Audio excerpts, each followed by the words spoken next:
The United States has conducted an operation that killed Osama bin Laden, the leader of Al-Qaeda.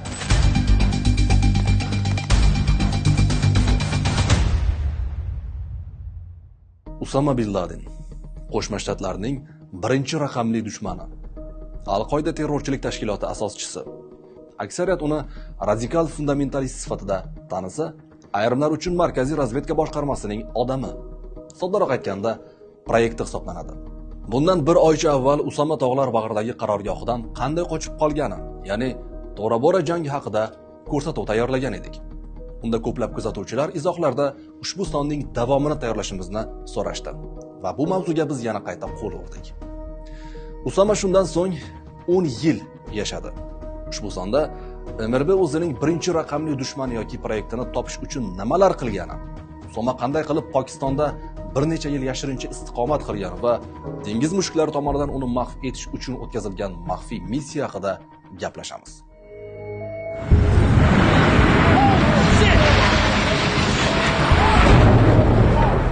Qo'shma Shtatlar 11 sentyabr teraktidan so'ng Usama bin Ladenni o'zining birinchi raqamli dushmani deb e'lon qildi. Uni topshirishdan bosh tortgani uchun Afg'onistonga qo'shin kiritib, Tolibon hokimiyatini ag'dardi. Amerikaliklar Al-Qoida terrorchilik tashkiloti rahbarini qo'lga olishga bir baxya qolgan edi. Biroq bir necha kunlik janglar va bombardimon kampaniyasiga qaramay, Usama bin Laden Tora Bora g'orlaridan qochib chiqishga muvaffaq bo'ldi.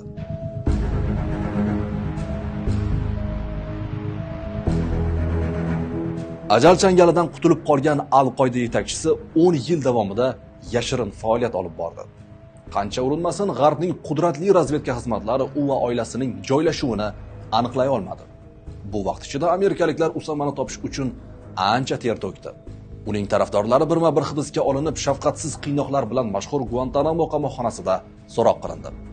Va nihoyat bir necha yillik surishtiruvlardan so'ng Usamaga olib boradigan zanjirning boshi topildi.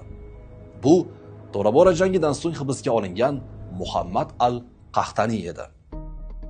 Muhammad al-Qahtani 2001-yilning dekabr oyida Pokistonda hibsga olindi. Keyinroq amerikaliklar uni Guantanamo bazasidagi qamoqxonaga joylashtirdi. Qiynoqlarga qaramay u o'zining Al-Qoida, ayniqsa 11-sentyabr voqealariga aloqadorligini inkor qildi. Biroq gumonlanuvchining barmoq izlari olingach, Markaziy razvedka boshqarmasi Usamaga olib boradigan yo'lni topdi. Gap shundaki, Al-Qahtani 11-sentyabr voqealaridan bir necha hafta oldin Floridaning Orlando aeroporti orqali Qo'shma Shtatlarga kirmoqchi bo'lgan. Biroq uning oldida $2800 miqdorida naqd pul bor edi. Qolaversa, Al-Qahtani AQShga nima uchun kelganini izohlab bera olmagan. Lekin asosiy masala bu emas. Xavfsizlik kuchlarining uning bir tomonlama chiptasi shubhalantirgan. Shu bois aeroportdan ortga qaytarib yuborilgan. Shunga qaramay, Muhammad al-Qahtanida MRB uchun kerakli ma'lumot yo'q edi. Chunki uning Al-Qoida terror zanjiridagi o'rni yetakchining joylashuvini biladigan darajada yuqori emasdi. Amerikaliklar yana boshi berk ko'chaga kirib qoldi. Ammo navbatdagi ma'lumot MRB oldida qator eshiklarni ochdi. Ma'lum bo'lishicha, Muhammad Atta ismli shaxs aeroport yaqinidan mashina ijaraga olib, Al-Qahtanining kelishini kutgan.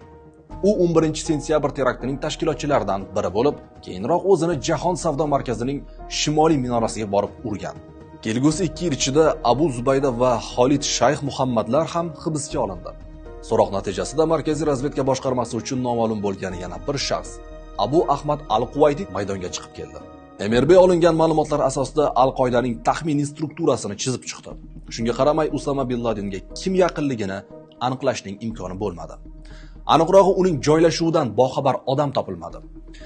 Shunday qilib, izlanishlar yana to'xtab qoldi.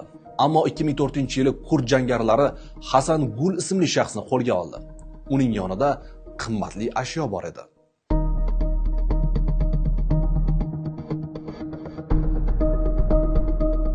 Al-Qoida rahbari uni izlashayotganidan boxabar edi. Shu bois oila a'zolariga va yordamchilariga mobil telefonlardan foydalanishni taqiqladi. Buning o'rniga Sardorning buyruq va ko'rsatmalarini tashiydigan eltuvchilar tarmog'i tashkil qilindi. Hasan Gul shulardan biri bo'lib, qo'lga olingan vaqti uning yonida Usama uchun atalgan xat bor edi. MRB xodimlari uni so'roq qilib, ushbu tarmoqning tepasida Al-Quvayti turganini aniqladi. Biroq uning shaxsiga aniqlik kiritishning imkoni bo'lmadi. Ustiga ustak gumonlanuvchi o'z ismi emas, balki taxallusi bilan tanilgan edi. Shunday qilib, Markaziy razvedka boshqarmasi navbatdagi to'siqqa duch keldi. Ammo bu safar ularga tashqaridan yordam berishdi. 2007-yil MRB nomi ochiqlanmagan xorij razvedka xizmatidan Al-Quvaytining shaxsi haqida ma'lumot oldi. Hujjatlardan mazkur taxallus ortida Ibrohim Said Ahmad turgani oydinlashdi. Shunga qaramay uni topish oson bo'lmadi. Bu uchun yana 3 yil talab etildi. Gap shundaki 2010-yilga kelib Al-Quvayti va ukasi mobil telefonlardan foydalana boshladi. Bu esa ularni fosh qilgan asosiy sabablardan biri bo'ldi. AQSh Milliy xavfsizlik agentligi Al-Quvaytiga aloqador deb taxmin qilingan abonentlarning ro'yxatini qo'lga kiritdi. Tashkilot xodimlari son sanoqsiz suhbatlarni tinglab, arab va pushtu tillari qorishmasida muloqot qiladigan shubhali shaxsni topishdi. Qolaversa, kuzatuvdagi kishi uzoq masofalarga safar qilar, mobil telefon batareyasini esa odatda telefondan chiqarib qo'yardi. Shundan so'ng, aniqrog'i 2010-yilning o'rtalariga kelib, MRB Pokistondagi josuslarini ishga soldi. Ular gumonlanuvchini kuzatib, shaxsiga aniqlik kiritishdi. O'zining kuzatuvda ekanidan bexabar Al-Quvayti Abbotobod shahrida joylashgan g'ayrioddiy binoga keldi. U baland devorlar bilan o'ralgan bo'lib, boshqa binolardan farqli o'laroq internet kabellari va telefon simlari yo'q edi. Qolaversa, xonadonda oziq-ovqat yetishtirish uchun shudgor hamda uy hayvonlari bo'lgan. Ya'ni ular bu orqali tashqi dunyo bilan imkon qadar kamroq aloqa qilgan. Ammo bu hammasi emasdi. Xonadon ahli chiqindilarni olib chiqmagan, aksincha yoqib yuborgan. Eng muhimi, dronlar yoxud sun'iy yo'ldoshlardan kuzatilmasligi uchun balkonlarning usti yopiq shaklda qurilgan edi. Bularning bari taqibchilarni shubhaga solib qo'ydi. MRB josuslari xonadonni kuzatib, bo'yi baland bir erkakka duch kelishdi. Ammo u bundan 10 yil muqaddam Tora-Boradan qochishga muvaffaq bo'lgan shaxs ekaniga ishonch hosil qilish uchun yetarli dalil yo'q edi. Shundan so'ng Markaziy razvedka boshqarmasining o'sha vaqtdagi rahbari Leon Panetta hujjat tayyorlab, prezident Obama qabuliga kirdi. Ammo rasmiy olganda hech qanday uchrashuv bo'lib o'tmagan. Ya'ni prezident va MRB rahbarining muloqoti Oq uy ish grafikiga kiritilmagan. Barak Obama Leon Panettadan kuzatuvlar markazidagi shaxs Usama bin Laden ekanini tasdiqlay olasizmi deb so'radi. MRB rahbari esa 60% ga ishonchi komil ekanini aytdi. Shundan so'ng Usamani o'ldirish uchun 3 ta variant o'rtaga qo'yildi. Pokiston xavfsizlik kuchlaridan yordam so'rash, binoni havodan bombardimon qilish va reyd o'tkazish shular jumlasidan. Birinchi taklif Usama qo'ldan chiqishi mumkinligi bois rad etildi. Bino bombardimon qilingan taqdirda keyinchalik Al-Qoida rahbarining shaxsiga aniqlik kiritib bo'lmas edi.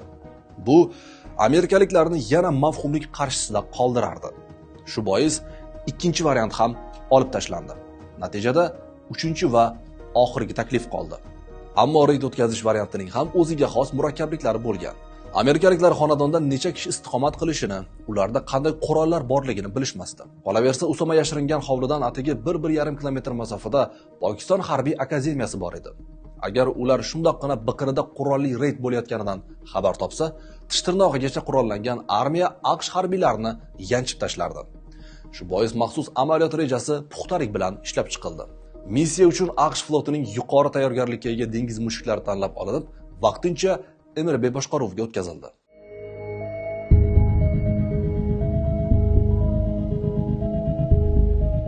AQSh maxsus kuchlarining 24 nafar yuqori professional xodimi 1-maydan 2-mayga o'tar kechasi soat 23:00 da Afg'onistonning Jalolobod shahridan yo'lga chiqishdi. Missiya uchun stels xususiyatiga ega Black Hawk vertolyotlari tanlab olindi. Ular tovushni yutuvchi materiallar, kam shovqin chiqaruvchi parraklar va issiqlik izini kamaytiruvchi qoplama bilan jihozlangan edi. Qolaversa, amerikaliklar tog'lar va adirliklar ustidan pastlab uchishdi. Shu bois Pokiston radarlari ularni payqamadi. Taxminan 90 daqiqa davom etgan parvozdan so'ng vertolyotlardan biri xonadon hovlisiga kelib qo'ndi. Ikkinchisi esa o'z ichidagilarini bino tomiga tushirish kerak edi. Biroq kamdan kam uchraydigan fizik hodisa sabab uchuvchi boshqaruvni yo'qotdi. Natijada hovli devoriga kelib urildi, ammo uning ichidagilarga zarar yetmadi. Shundan so'ng dengiz mushuklari bir necha guruhga bo'linib, binoga har tomondan bostirib kirishdi. Bu xonadon ichidagilarning hech biri qochib ketmasligi uchun o'ylangan chora edi. Birinchi guruh mehmonxonaga bostirib kirib, 3 kishini o'ldirdi. Ulardan biri Al-Quvayti edi. Ikkinchi guruh esa binoga janubiy tomondan kirdi. Bu yerda 2 kishi otib tashlandi. Ammo yuqori qavatga chiqish yo'lini og'ir po'lat eshik to'sib turgandi. Amerikaliklar uni ochish uchun portlovchi moslama qo'llay olmasdi. Boisi u baland shovqin chiqargan bo'lardi. Shu bois ular ikkinchi qavatga boshqa zinadan chiqishdi. Yo'lda ularga Usama bin Ladenning o'g'li duch keldi. Dengiz mushuklari uni o'ylab o'tirmay otib tashlashdi. Shunday qilib amerikaliklar 3-chi va oxirgi qavatga chiqishdi. Bu yerda ular 2 nafar ayol va bolalarga duch kelishdi. Xonada yana bir kishi, baland bo'yli va uzun soqolli erkak turardi. Bu Usama bin Laden edi. Da'vo qilinishicha, ayollardan biri uni himoya qilmoqchi bo'lgan. Natijada uning oyog'iga o'q uzilgan.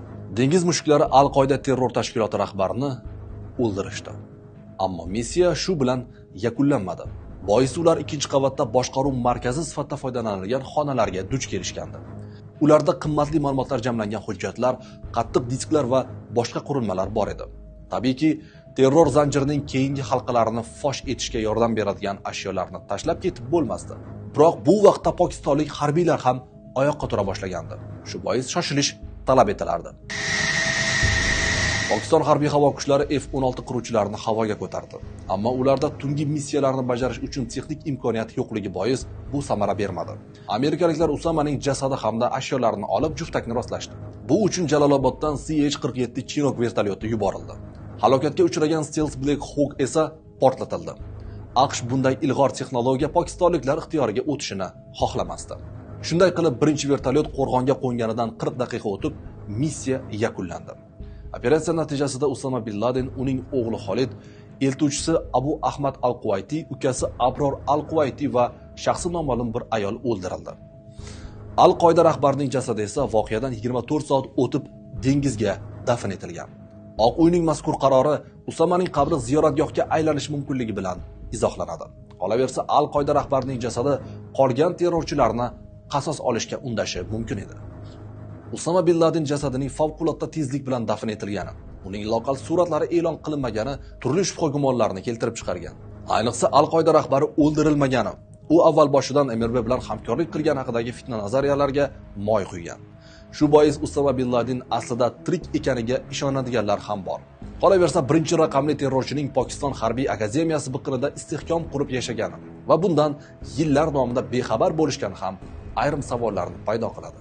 Ushbu son jarayonda ishtirok etgan guvohlarning ko'rsatmalari hamda MRB tomonidan ochiqlangan hujjatlar asosida tayyorlandi. Shu bois barcha detallar qamrab olinmagan bo'lishi, ba'zi elementlar talqinida xatoliklarga yo'l qo'yilishi ehtimoldan xoli emas. Qolaversa, Abu Zubayda, Xolid Shayx Muhammad va Muhammad al-Qahtani ularni chidab bo'lmas darajada qiynab, iqror bo'lishiga majburlashganini aytishgan. Ya'ni keyinchalik bergan ko'rsatmalarini qaytib olishgan. Siz qanday fikrdasiz? Nima uchun amerikaliklar Usamani topishga 10 yil sarflagan? Pokiston razvedkasi esa qanday qilib dunyoning eng yirik terror tashkiloti rahbari shundoqqina harbiy baza yaqinida istehkom qurib yashaganidan bexabar bo'lgan?